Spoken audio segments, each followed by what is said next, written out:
ఎగువ కురుస్తున్న వర్షాలతో సంగారెడ్డి జిల్లా సింగూర్ ప్రాజెక్టులోకి వరద నీరు వచ్చి చేరుతోంది.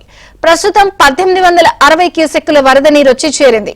ప్రాజెక్టు నుండి నీటి అవుట్ఫ్లో 633 క్యూసెక్కులుగా ఉంది.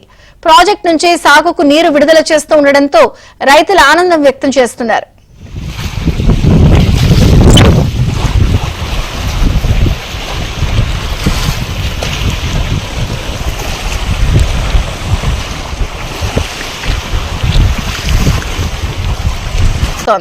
ప్రస్తుతం 1860 క్యూసెక్కుల వరద నీరు వచ్చి చేరింది. ప్రాజెక్టు నుండి నీటి అవుట్ఫ్లో 633 క్యూసెక్కులుగా ఉంది. ప్రాజెక్టు నుంచి సాగుకు నీరు విడుదల చేస్తూ ఉండడంతో రైతులు ఆనందం వ్యక్తం చేస్తున్నారు.